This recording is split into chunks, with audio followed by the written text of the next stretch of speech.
Hi everyone, thank you for joining Sarah Speaks Mental Health in Fashion with Nafisa Tosh.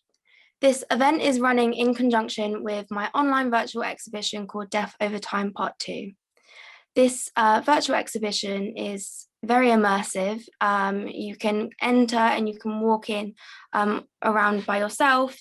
You can go up and discover garments, artwork, and this is all from my mental health collection. This is showcasing my garments and also artwork from artists called Rebecca Bruton, Beth Cole, and Connor Lawson. These are people who I've collaborated with over the past 2 years, just showing us that we can really open up the conversation through any form and any medium. Both the exhibition and these talks are kindly funded and supported by Time to Change.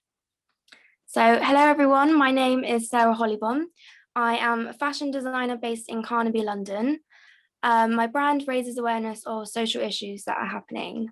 The current areas I'm focusing on are mental health, trauma, and sexual violence.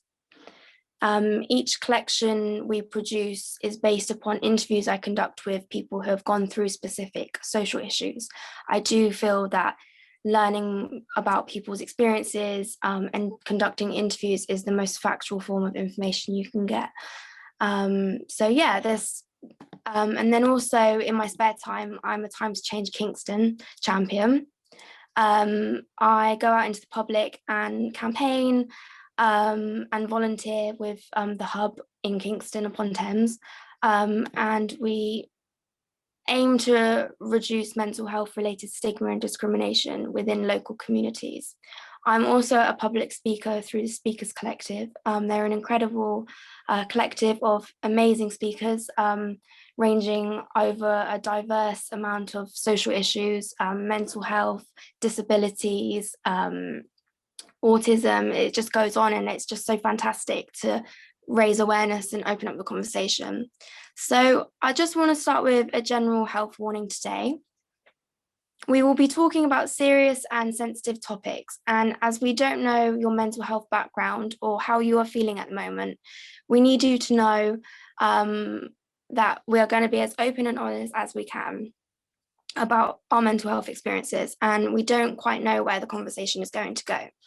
So that means that we need you to be very aware of your personal vulnerability, and we need you to pay attention to how you're feeling. And if at any point you feel anxious or distressed by what you hear, then please do log out, take a break for as long as you need, and you can rejoin at any time.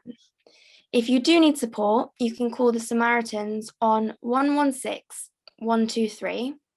That is 116 123, or you can text SHOUT to 85258. We are also adding signposting mental health services from Mexico and Sri Lanka. As the previous talks, we've noticed people have regularly been coming from those countries too. There's so much help and support out there.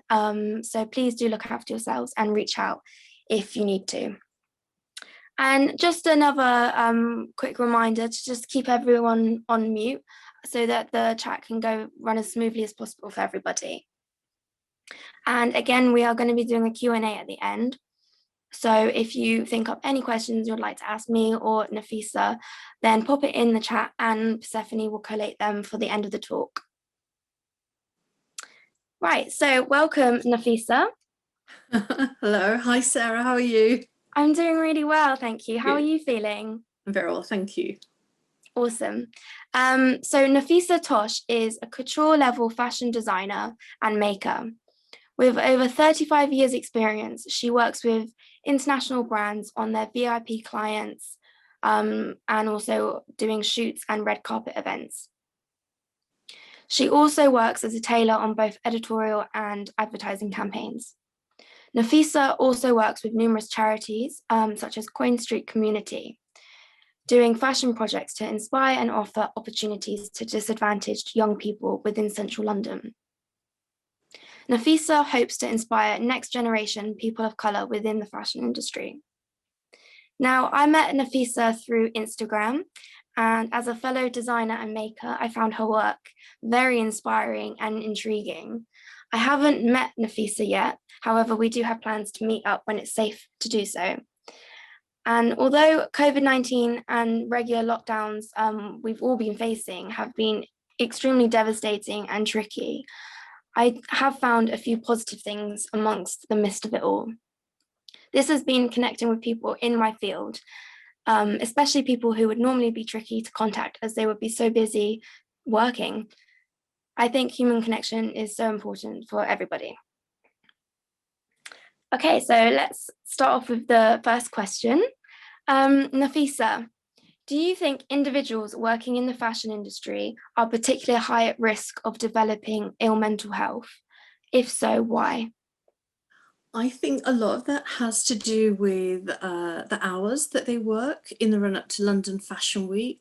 And I can only speak from my own experiences. So for about 15 years, I worked for various designers, and they would block book me for 3 to 4 months before London Fashion Week for the show. And the first month, it would be Monday to Friday, 9 to 5, regular hours. The second month, it would be 8 till 6 or 7 o'clock. And then the final months would be 7 a.m. until 8 o'clock at night, possibly longer. So you're working unsociable hours, lots of weekends, lots of evenings, 3 or 4 months at a time. So you don't get to see your friends, you don't get to see family, you don't get evenings out, and you work with a small group of people, and it's very intense. And that can make you feel socially isolated. You need to have a really good support bubble around you. And if you don't, it's really easy to self-medicate. And, there's a few people that I've worked with in the industry who have used alcohol and other substances. And unfortunately, it hasn't ended well for them, and in my experience, there's been a lot of single women who tend to end up working for designers, and they devote themselves completely. And so many of my friends have said, I gave my life to that designer, I gave up my evenings, weekends, everything. And then they were dismissed, at some point, and you're left with nothing. So I think this is one of the reasons why people do feel self-isolated and turn to drink and drugs. Yeah, I can definitely imagine that as well, because if you devote yourself to something that you're so passionate about and you love, and you really do devote it, you don't you work these unsociable hours like you said, and then potentially you might just be dismissed maybe for like the next season or something, and then you're left on your own, and that can be very isolating. I agree. And I don't blame people for going to these kind of coping mechanisms, because sometimes they're the easiest way, but it's just not sustainable. And to have that support around you can really help you get out of going down those negative coping mechanisms, really. Absolutely. Yeah. And I think it's now, like the last few years, we've been talking about finding a good work-life balance. And in the late 90s, in the early noughties, people just weren't as aware of mental health and, and having a good diet and exercising and all these things. Yeah. And, you can see why depression comes in, especially the day after the show, because you work non-stop 3 or 4 months at a time. It's really intense with a small group of people. And then the day after the show, especially if you're a freelancer, you're just let go, and then everybody at the company, the contracted staff, carry on as normal. They'll take their holidays, but you as a freelancer, you might be living on your own, and because you've not seen your family and friends, you have to wait until they're ready. So I can see quite easily where depression can creep in. Definitely. And also, as a freelancer, I mean, if you're going to be going back to there, going back to that job. So that I can imagine that can be very anxiety ridden, because you're not quite sure where you know. And I also feel like the day of the show, you know, everyone's on a high, and because everything's so exciting, Yes. and it's just incredible to see everything come together, and it's a real sense of achievement around everyone. And then the next day, you know, You with just crash. yeah, you have to come down after having a Yeah. high. So it can, that's really, I can imagine that's really tricky. Yeah. And you know, for a lot of my friends who were in that bubble with me, I mean, I've been fortunate that I've got a really understanding partner. Some of my friends haven't been as lucky. Their partners blame them for having an affair. It's your fault. You know, you're always at work. You know, what did you expect me to do? You know, all that kind of thing. So, you know, it's about finding a balance now, you know. Yeah. Definitely. I really do love the word balance. I just think it's so important for everyone to find that balance, and everyone's balance is different. But it's making sure that we figure out what the balance is for us. And you know, having support, like, you know, a supportive partner, it just changes the whole game, really, doesn't it? Absolutely. Yeah. You know, it's for you both to be supportive on both of each other's jobs. I just think it's so important to have that, because it can really then balance out everything else in life. Sure, sure. One other aspect that I'd like to bring up is social media and graduates who have an expectation, you know, within the first 12 months or 2 years of graduating from college. Again, in my experience, um, my last 3 assistants had this idea that they would straight away start on a starting salary of about £30,000. And I was saying that is unrealistic. I don't know where you're getting these ideas. So, you know, social media has a lot to answer for, you know, these unrealistic ideals. You know, that's what I think. Yeah. I can understand that. I mean, from someone who graduated about 3 years ago now, and it's still quite fresh. I think sometimes with the problem with social media, I mean, social media is great in a sense, but it's learning to use it as a tool, isn't it? And I feel like the downsides of social media, it can really create this warped and weird deception of what the fashion industry or having a brand is. You know, it is, people like to show the nice and good things and positive things, but there's a lot of hard work that goes into it, and there's a lot of times that in order to gain the experience or you know, develop in and create your contacts, you do have to work at a smaller salary, and that is just kind of how it's always been, I guess. And yeah, I guess it's just trying to see if you can find a balance of weighing it up with like another job where you can also pay for like the bills and stuff. What do you think about that? I think It's hard. it is hard. Again, it's about that balance. When I started my studio, I was really fortunate because I had private clients, but I was also working for a major London designer doing London Fashion Week. And so I started getting private clients, but I was also working 7 days a week, 5 days a week for the designer in the run up to London Fashion Week. And this continued, you know, I was doing the two things at the same time. So I'd get up at 5, get to my studio for 6, put in a couple of hours, and then go and work for the designer. And then on the way home, pop into the studio, do a couple more hours until I got to a happy medium where I was able to stop doing London Fashion Week completely and then concentrate on my private clients because I'd built them up. You know, it takes time. It's not going to happen and you will not find clients.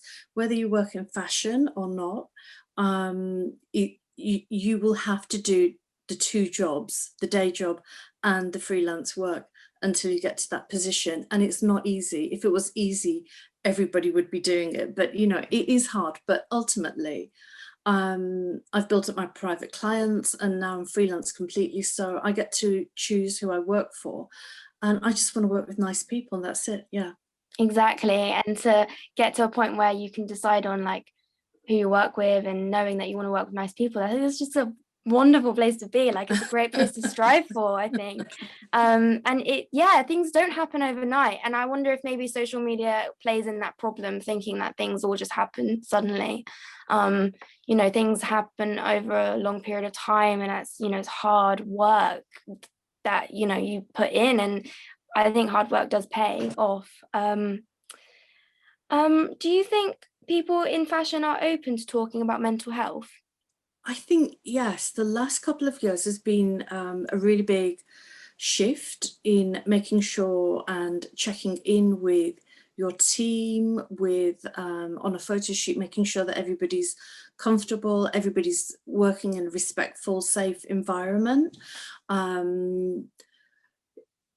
I don't work in-house for designers so much these days, so I can't really comment on how it is for other people, but especially on a photo shoot, the producers, the production team always make sure that models, for instance, have a chill out area, and there's plenty of like fresh, healthy food, lots of like water, snacks, just little things like that.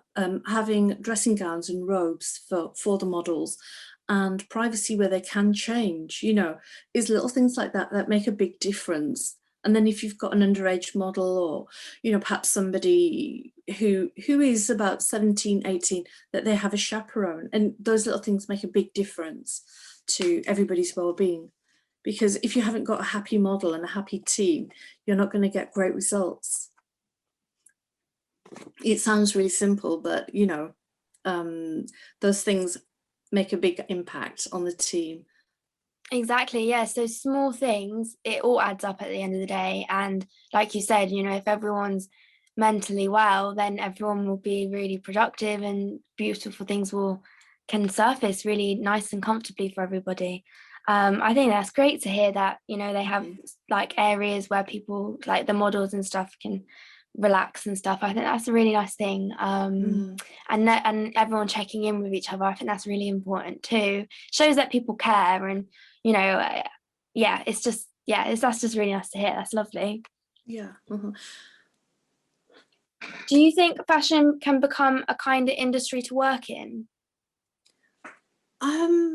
Yeah, I do think that, yeah, especially the events of the last 18 months.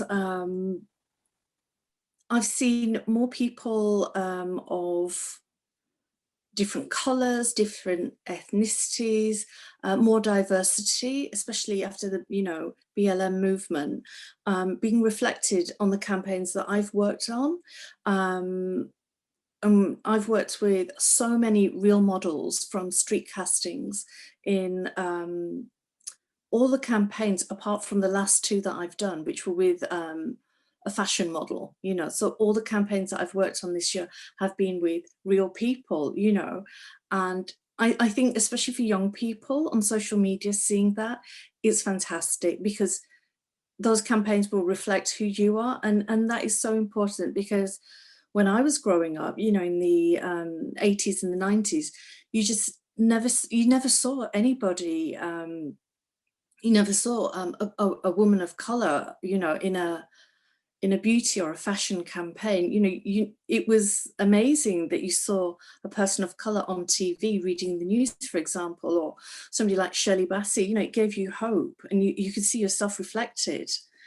Yeah, so I think, yeah, definitely it's little steps, designers wanting to see people of color, of different ethnic minorities, and that kind of thing in their campaigns.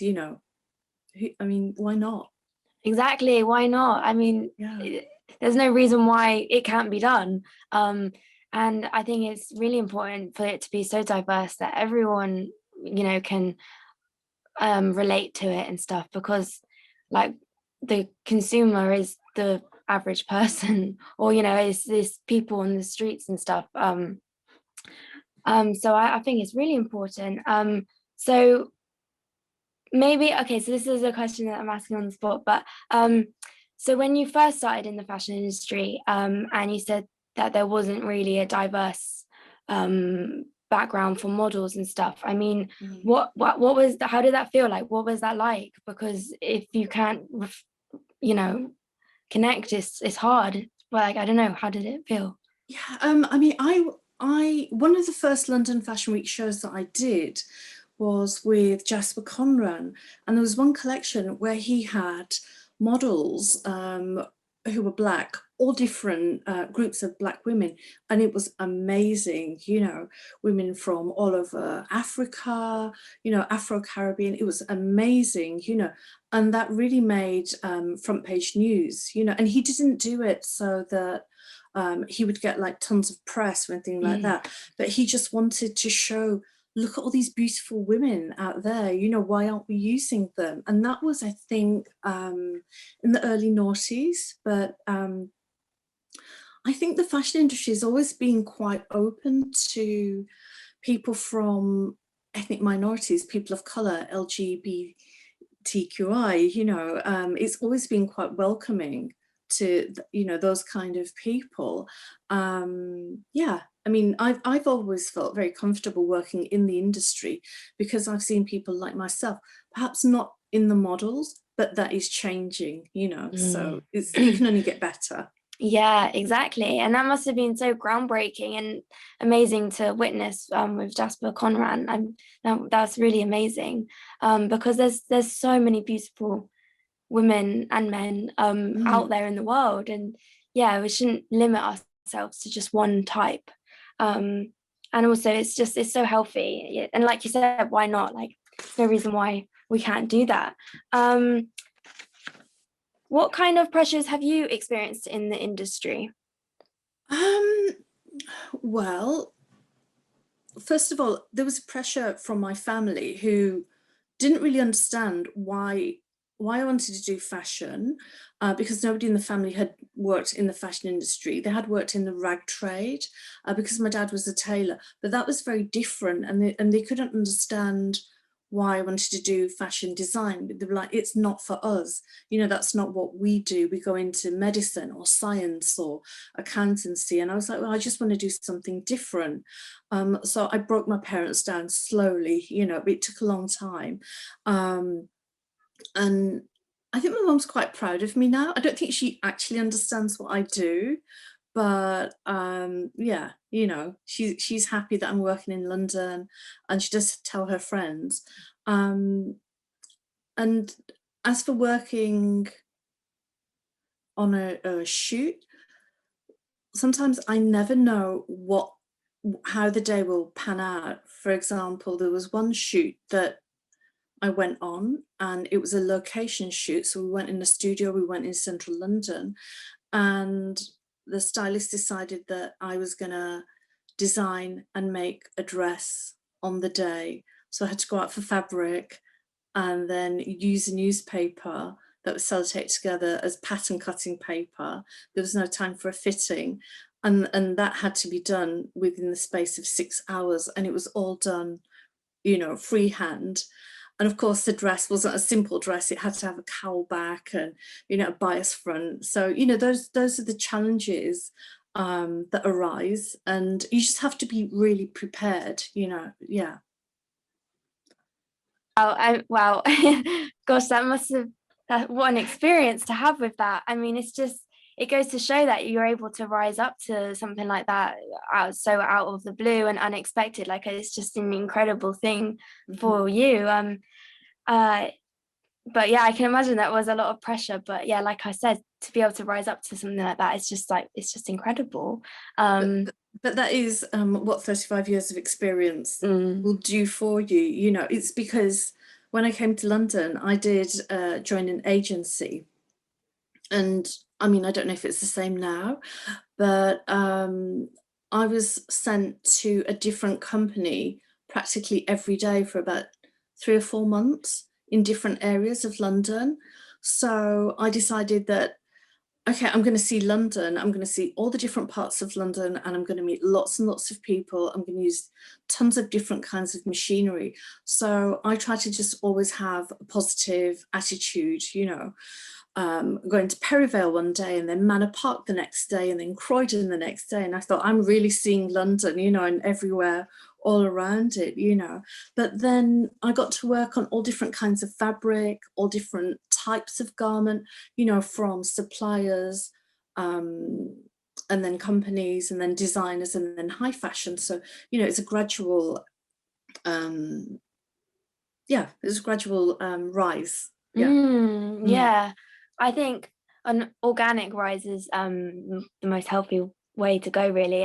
It's great to hear that like you thought of it in like a positive mindset, because there could be the other side of someone and they'll be like, oh no, I've got to go to so many places, you know, per day. Like that can be really stressful, but it's really like inspiring to hear you challenge it in a positive way. I do think like our mindsets are um they're very powerful. Like the way that we decide to have our mindset can really shape the environment we're around, and just like our day-to-day being, really. And you know, in a way it's great because you got to learn so many different things from so many different people, and it's just about experience, really, isn't it? Yeah. And I just think it's fantastic. Yeah, one of the other pressures that it's not so much of a pressure, but I am expected to be ready at all hours. You know, just recently, I just got home from my studio. I was having dinner with my husband, and I got a phone call asking me to go out to a fitting, and it was 9 o'clock at night. And I thought, should I do it? And I didn't know where I was going or who I was going to.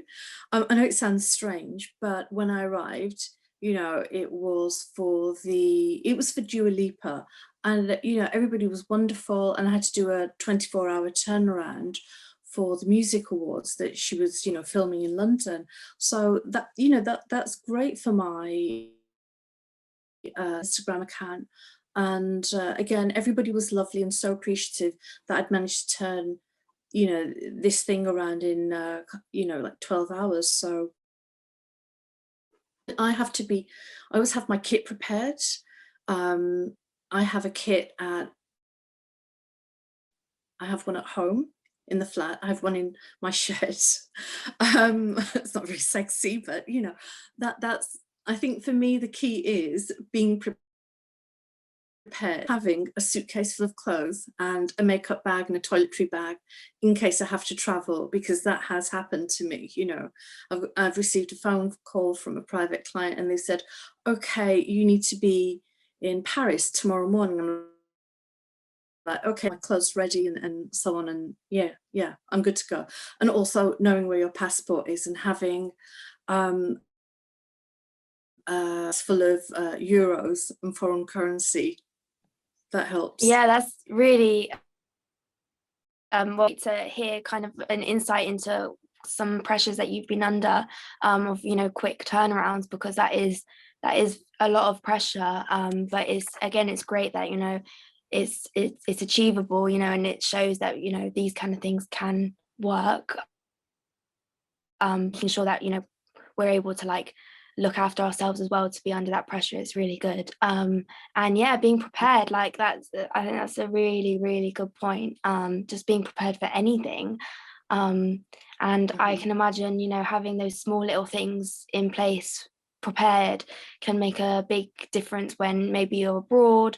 You know, having those small things in place, it means that you don't have to like be thinking about it when you've been given this call. Yeah. And you can just get right on it, and then go and do the work. So it's really good to be prepared. Very important. Yeah. Mhm. I think that goes in really nicely to how do you cope with pressure? How do you cope under pressure? I think that would be a really interesting insight.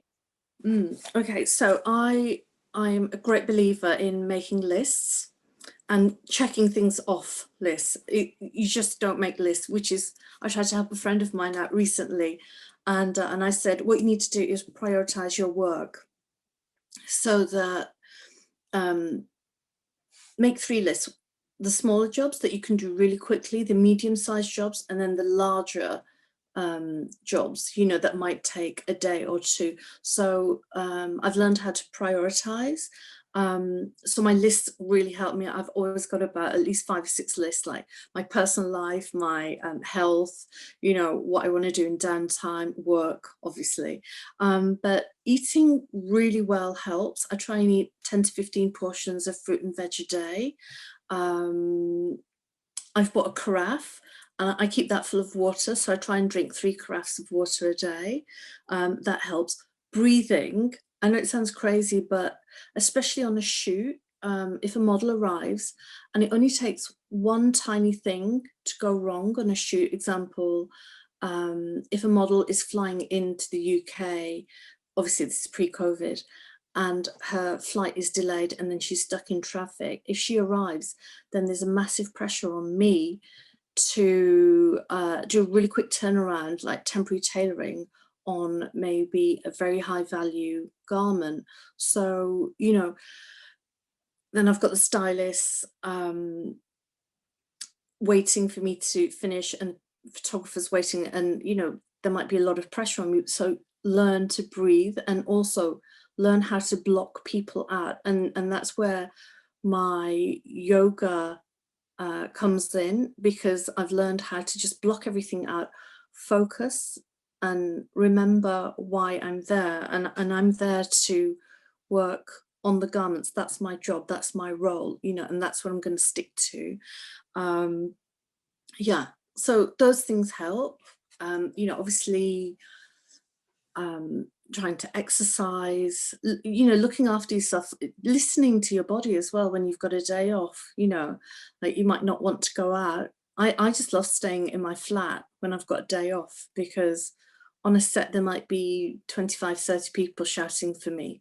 So yeah, it's nice to just chill out, but listen to what your body needs, to your mind, but also what your spirit, your soul needs, you know, just, and don't compare yourself to anybody else, you know, like I should be doing this, I should be doing that. No, just listen to what you need that particular day. Wow, there's so many amazing points there. I mean, first of all, I love the list thing about separating them into small, medium, and large. I really like that idea. I'm gonna do that. So thank you. That's a great. I love lists as well. I love the satisfaction of like ticking something off, because Oh it gosh, means that yeah. I've been productive and I've done. Yeah, it's so many things for me. And I notice that if I don't have a list, then I'm very much like all everywhere. So it's just making sure I'm aware of what I have to do. I think it's really important. And like vegetables and water is really important. I mean, it's something that maybe a lot of people forget about, because it's you know, depending on maybe what their relationship is with food, I guess. But you know, I think drinking water really makes a big difference. I can really feel myself when I'm dehydrated. And you know, when you're trying to focus under pressure, you've got to have all of these things, you know, to level yourself out, really. I like the idea of learning to block people out, because I can imagine if you're under pressure and you're within a team, there's a lot going on, lots of people talking, lots of people doing lots of things, running around. And it's interesting to know that that's come from yoga. I can really see that link. I suppose grounding yourself and listening to like being like focused on that one thing. Yeah. What actually happened was my husband decided to do yoga with me, and you know, I learned yoga from my dad from when I was about 2 or 3 years old. And then when my husband joined my class, he was right at the front, but I couldn't focus on my yoga practice because he was in the room and I was so aware of him. And then it took me about 6 months to learn how to block him out completely and to focus on myself. So, you know, I was able to disconnect from him, and I've used that for when I'm on a open plan studio on a set and people are running around, you know, everybody's got their own job to do, and you can hear everybody speaking and talking at the same time. So yeah, that actually really helped me. Yeah. That's really interesting, and I think it's really good to know that it took, you know, like 6 months for you to actually block your dad out in the yoga, because I mean, for someone who hasn't been doing yoga for as long, sometimes I get frustrated that I'm not where I want to be and I'm not focusing. So it's really nice to hear that, you know, this is a practice, isn't it? It's something that, I mean, people say that getting to the mat is like the best thing that you've done. It's the big thing. Yeah, it's the big thing, right? So it's learning that it's okay that, you know, if you haven't got where you need to be in that yoga position right then and there, like, you know, it's a journey that you go on with your body and your mind and your soul.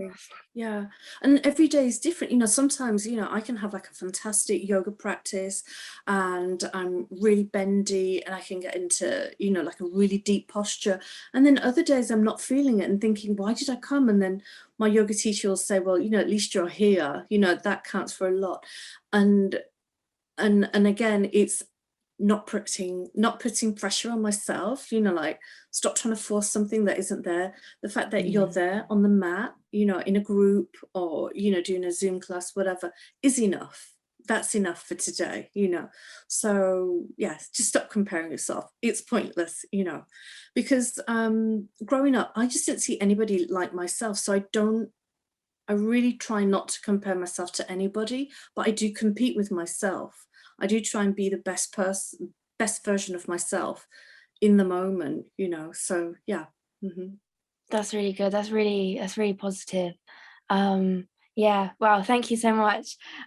So going on to keeping mentally well, I mean, I feel like maybe you've answered it, but if you've got any more tips maybe for keeping mentally well. I mean, you know, we're all in lockdown at the moment and we've been in past lockdowns, so I think it's really important to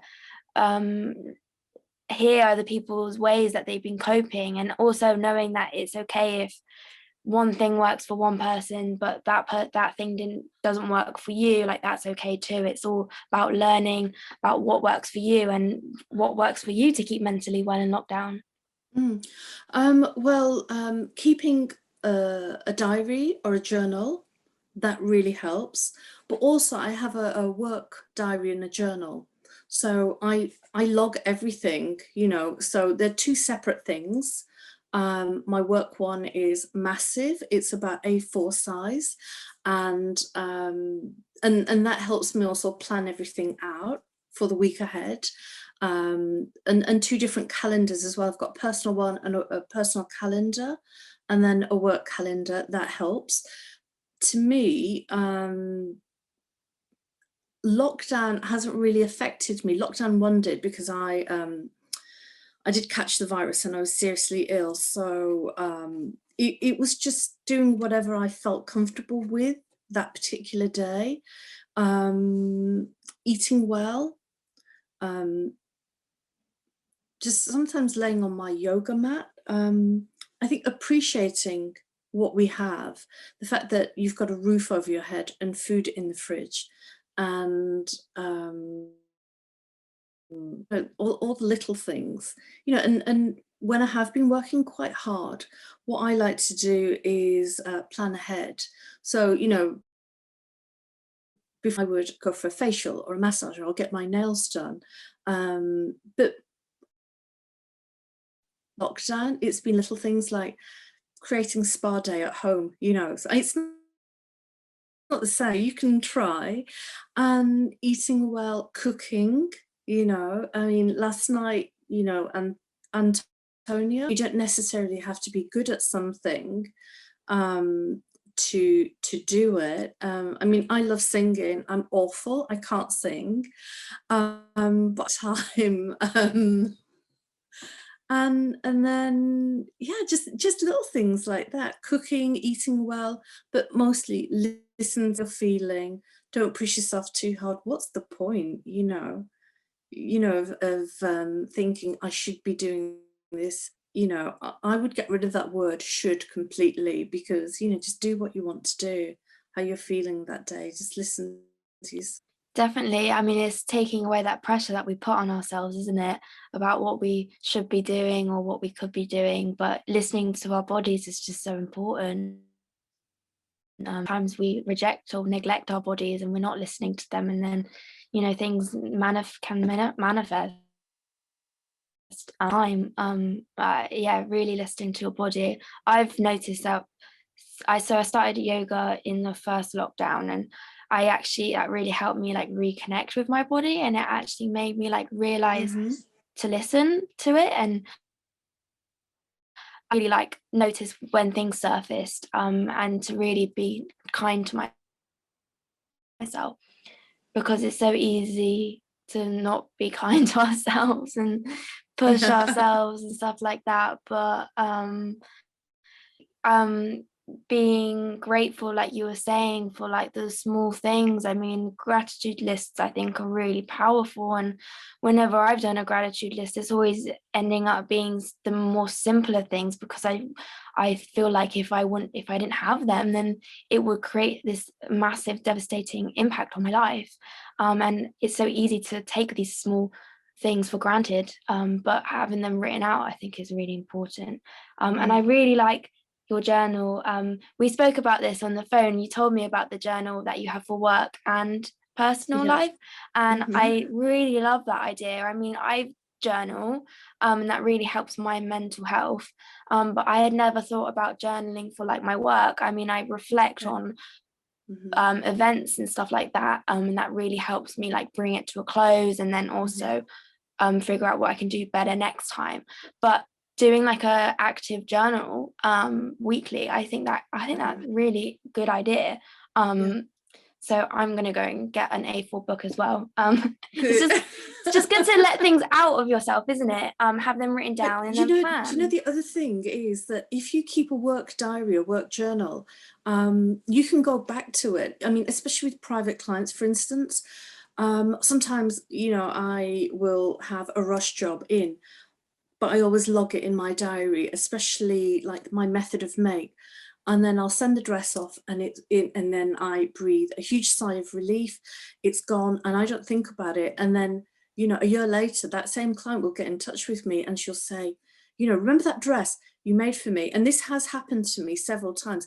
Can you make me a copy of it, but in a different fabric? And I'm like, what did I do? I can't remember. So I just, you know, bring my diary down, and all my notes are in there, you know, so it's great. And also using my iPhone to photograph everything and then putting them into folders, that also helps me. So yeah, for each project that I do. Yeah. Oh, that's a really good tip. Thank you. That's a really good idea.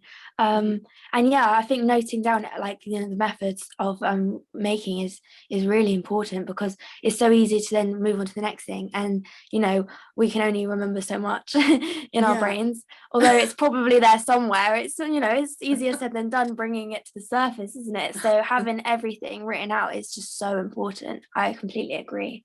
So there are quite a few questions, so we can start with them if you're happy to do so. Yeah, sure. Amazing.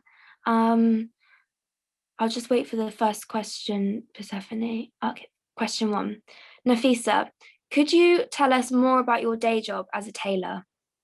Paul said, oh, sorry, he just said something else as well. He said, I think it is fascinating. I have no idea that this role existed, so anything you can say about your day job would be so interesting. Everyone knows about fashion designers, but not tailors.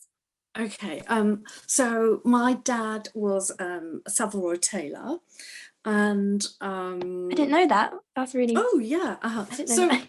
okay, I'm going to explain a little bit about my dad, because most Indian people of my dad's generation had two trades. So he was an Ayurvedic doctor throughout the year, but then his winter trade was tailoring.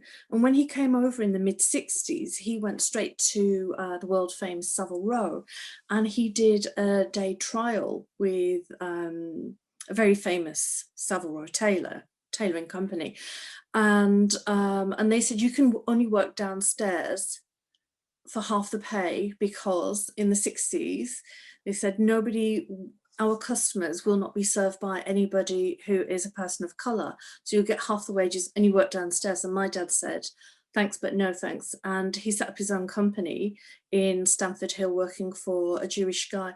So my dad trained me. I was like an annoying, really irritating 6-year-old, and I just follow my dad around. So he trained me as a tailor. So by the time I was like 17 or 18, I could do tailoring, but nobody believed me. And then I got my degree and so on. So in my day job, my day is always varied. No 2 days are the same unless I have a commission, and I'm working on that in my studio. So I've got a brilliant pattern cutter who I can email. I'll email her the design with all my specification, my notes and everything. She sends me a pattern. She cuts to card, and her patterns are of the highest quality. And Sue is fantastic. We work together at Jasper Conran, and I think she's got about 40 years of experience. And then I'll make the toile up, fit that on a client, tweak it. Sometimes the pattern amendments are quite small, so I'll do that myself. And then I'll cut it in the cloth. And sometimes that can be like really expensive. So I might do 2 or 3 toile fittings. And yeah, and until I get the finished garment, try it on the client, and then it might need minor adjustments. And yeah, that's it. That's like my average day working in my studio. I hope that answers your question, Paul. Yeah, I think it did. But oh, okay, the second question. Very inspiring conversation and thought-provoking. I would like to ask Nafisa, how has the industry changed with social media? And if the younger generation are as dedicated to their aspirations nowadays in comparison to 35 years ago? I think the expectations of young people are, in my experience, unrealistic. I was speaking to a group of young people about 2 years ago, and one of the young people asked me how long I'd been working in the industry, and I said at that point it's 30 years, and he was like, oh, I don't want to waste 30 years getting to where you are. Yeah, and I said, it's because of my 30 years of experience that I am where I am. And he was like, yeah, I just want the celebrity clients. And that's what I feel young people are just focused on, you know, like celebrity and being famous and getting stuff, you know. So I don't think there's the same dedication, because the way, I mean, the people that I was surrounded by, they saw it as a craft, you know, something that you're going to spend your whole life, you know, you're going to be working in this industry for your entire life, from the rag trade into the fashion industry. So I hope I'm wrong, but in my experience, I think young people just want to, you know, just get rich quick and be famous, and, you know, insta famous kind of thing. So yeah, I'm not finding those people out there, and I do get a lot of people contacting me on Instagram saying, you know, I just want to work with you on the celebrity stuff, I don't want to do anything else. And it's like, yeah, that's not how the industry works, and it's a shame. But I do think that a lot of that is down to the tutors, you know, who are teaching in colleges, because you know, I've worked for Ravensbourne, LCF, St Martin's, Royal College on a freelance basis, and the people that they're being taught by haven't worked in the industry for a good 10, 15, sometimes 20 years plus. So, you know, there's this gap, and a lot of kids go on social media and they see things and they want them straight away. They don't want to work for it. So yeah, that's just my opinion and my experience. Yeah, no, that's a really interesting insight. I mean, I think it's crazy that that person said that they didn't want to spend that time to get to where they are, where you are. They just wanted it now. And I mean, it's a really negative mindset to be in. I do think social media has created this element of, you know, having things instantly, and then obviously that feeds into maybe a potential career. And I hope that there are. I think there are people out there who want to be dedicated, but I think it's just not as much as maybe it used to be.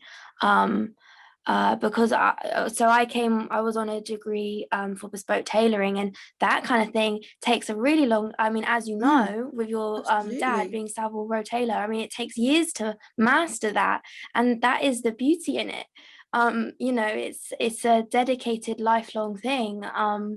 So it's great when like there are people out there that do want to dedicate themselves to it. It's definitely, it's just not something that happens overnight, like you were saying.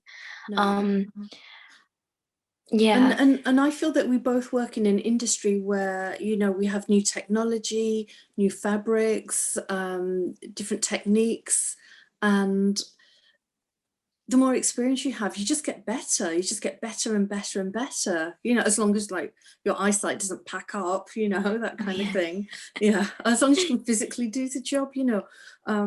Yeah, we should be in it for a long time. Yeah, I feel. Yeah. exactly. It shows that, you know, the passion is really there. And why wouldn't you want to like keep going and getting better at what you love, you know? Mhm. So Because it is the one sorry to interrupt you, that's it okay. is the one industry where the more experience you have, the more in demand you'll be, you know. And I feel that's reflected in where I am. You know, I never expected to be working in this way with the clients that I have. I mean, it's amazing, you know, and I feel so grateful that I am where I am. Yeah, no, I completely agree. Yeah, you are living proof that, you know, this is the reason why people, you know, work really hard for a long period of time. So question 3, from Luke: how do you manage to work so many hours during small time tailoring? Oh wait, how do you manage to work so many hours from small time tailoring before fashion shows? Sorry, I think it's because you were saying that you do work before you go to the fashion houses for the fashion week. Yeah. So like, you know, going around doing multiple things in a day. And then he gives yoga, meditation, gym, and always a beautiful smile. You're saying you have a beautiful smile. That's nice. Thank you. I think it really is. I know it's everybody says this, but it really is down to water, drinking tons of water, eating well, getting as much sleep as possible, finding things that relax you. But ultimately, you've got to have the stamina, you know, because there was a period when I was working for, I think it was Giles. I was working for Giles Deacon, and I'd taken a studio on, and so I was doing both jobs, and it was really hard. And it was 7 days a week for about two years, and we were talking about this the other day when it was my own birthday, and a client got in touch with me, and she said, I am going away in 2 days' time. I need something amazing to wear. And my heart sank, and I thought, I absolutely have to leave right now. I have to leave my own birthday party. And, you know, that's what I had to do, because when it's your own business, you put in the hours and you benefit. So it's quite different to working for a designer for London Fashion Week or Paris Fashion Week, you know. Yeah.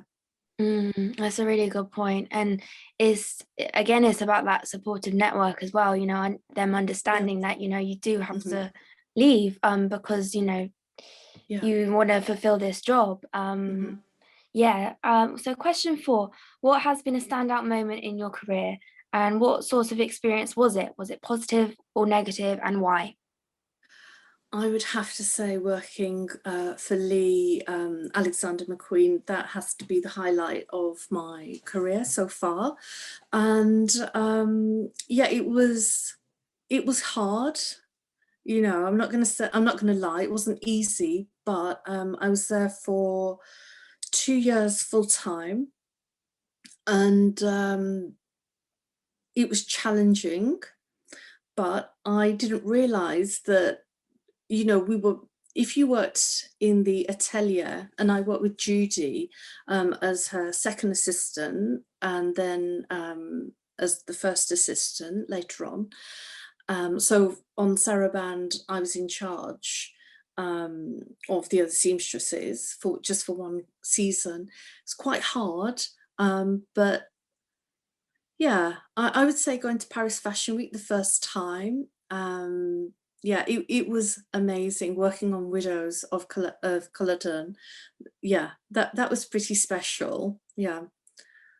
And it was challenging in lots of different ways, you know, the stamina, the long hours. Every time we made something, it had to be perfect because it was quite last minute, but also the level of work involved. There weren't time for mistakes, but that taught me to try and get it right every single time. So, you know, there was a level of perfection every time, you know, we worked on something. There was no room for error or mistakes. Yeah. So that helps you focus on and to listen to what the designer wants. You know, it's like, what does he want? You know, you have to read between the lines. You have to sometimes decipher what they're thinking. Sometimes they can't always get that out, you know, so you have to be a mind reader as well as an amazing technician and seamstress. Wow, so being an amazing seamstress, but also being very good at psychology. It helps, yeah. Yeah, I can imagine. Oh wow, I'm sure like that's wonderful experiences and memories to cherish. That's really beautiful. Do you ever say no to an especially demanding or unrealistic project, or do you like the challenge of it? I try and always say no. That's I've got one client and she'll say, I want a really beautiful dress, you know, obviously couture level, and I want it quick and it has to be beautifully made. And I'm like, look, you can have quality, you can have speed, you know, or you can have something beautiful. You can't have all three. You have to choose. So if you want to throw money at me, you know, I can bring in more people so you can have something beautiful, but you've got to have the money to create this in such a short space of time. But you can't have it. You can't have it quick and cheap and beautiful. You know, it. Nobody can do that. You know, so I try to be diplomatic. That's the other thing. In this job, you have to be diplomatic and learn to say no in the nicest possible way to people, or just get them to be a little realistic. You know, to say you can have like a beautiful gown, but you're not going to have this in 3 days. You know, unless I've got the fabric, unless I've got a pattern. You know, and unless I can bring people in. So you know, diplomacy really helps you. Yeah, that's a really important thing to bring up, and you know, learning the boundaries as well of what you can do, and then maybe like letting them know, like, you know, this is why it might be unrealistic for 3 days, but giving also options. That's really good as well. That's great. How do you take away the pressure and the should and listen to what your body needs when your job is so demanding and time pressured? Well, I keep a yoga mat in my studio and one of those foam rollers, you know, to ease the tension out of your body. Basically, a whole yoga kit. Yeah, I keep everything in my studio. So I've got my yoga kit at home and I've got a double set of yoga gear at my studio. So, you know, even sometimes just stopping and laying on my mat and breathing and getting oxygen in, that really helps me. Yeah, that's one of my coping mechanisms. And lists, you know, just create a list, you know, like everything that needs to be done. And I have to say a massive thank you to my super patient, super amazing assistant Halima. I don't know if she's listening, who just runs errands and is always rises to the occasion. And without her, you know, I wouldn't be able to do half the things that I can do. So it's about finding that support bubble, you know, finding people who can help you.